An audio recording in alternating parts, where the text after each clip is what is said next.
common question most airsofters ask is, what gram BB should I use for my gun? Today I'm going to conduct a test with .25 gram, .28 gram, and .30 gram BBs. We are going to test on accuracy, hidden power, and distance. The gun that will be used is a KWA G36 2GX. The gun is shooting around 380 to 400 FPS. You might be asking right now, why not .20s? Well, any gun that's 380 or over, you should be using .25 gram or higher. So basically, if your gun is 350 FPS or lower, I would recommend getting .20 gram. But obviously, the higher gram you get, the more accuracy you're going to get. And don't worry about it decreasing distance. Yes, it will decrease it some, but if you adjust the hop up correctly, it will be not that relative. But these tests will be conducted at 150 feet, which is usually the average distance of most airsoft guns, or almost all airsoft guns. This will also be the best distance to judge accuracy, because if it's doing good at 150 feet, any other feet, it's going to be great. So let's get started.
Okay guys, the test is finished. Let's take a closer look and see the results.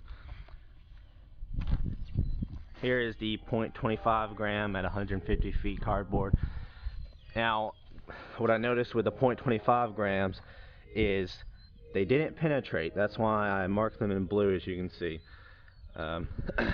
We had some flyers over here, but mainly I was aiming for the center right here, and as you can see, it wasn't that accurate. It didn't hit that much. Not that accurate. But you're saying, hey, KWA recommends .25 gram. Well, they do.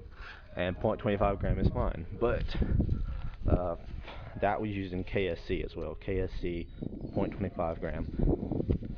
Okay, let's take a look at the .28 gram. Okay, guys, the .28 gram, 150 feet. Now, what I noticed about this is everything is the same, right? Except it's higher gram. The BBs actually did penetrate, and the .25s didn't. So that tells something about hidden power. .28s will have more power behind them. Sort of like taking a 9mm has less hidden power than a 45. So basically, I was aiming for the center. As you can see, most of them hit in the center. Didn't have many flyers. It's pretty tight cluster for 150 feet. It was basically, if this was a human target, you'd be able to hit a human target. This is basically a human torso standing right here, and it all got within the vicinity. So these would all be kill shots. And these were also TSD .28s. Obviously KSC does not make .28 grams, so I just got the highest quality gram, which is TSD. Or in my opinion, TSD is a high quality gram compared to KSC. So in accuracy, I'd say it's excellent accuracy. Distance is good and hitting power is good. And for the price, the .28s are going to be pretty good. Okay guys, the .30 grams is what impressed me the most. These are KSE .30 grams at 150 feet. Look at the penetration. It's excellent. It's a lot better compared to the .28s. The .28s is almost as good, but this is just amazing. Distance, obviously great. And look at that tight cluster. A lot better than the .28s, which is more spread out. But this is an excellent cluster right here in the center where I was aiming. We had a few flyers over here. That's about 5 over here and about 2 over here. But overall, it was in the center, as you can see. Very, very tight cluster. And that's a human-sized target standing up, which is pretty excellent. So, and that's probably around 250 rounds off at this board. Final thoughts on this video are, I would say, in my opinion, .25 gram, they work fine. Obviously, the higher gram you go, the more it's going to cost in money, and you're going to get less BBs. But .25 gram, if you don't feel like paying the price for a .28 or .30 gram, it works, it's fine. But if you go up to .28 gram, it's going to be a lot better, as you can see, as I was talking about. And .30 gram is a little bit more expensive than .28 gram, but the penetration and the grouping is really good. And that was a 380 to 400 FPS gun. And obviously it's going to depend, the BB size is going to depend on what kind of gun you have and how customized it is.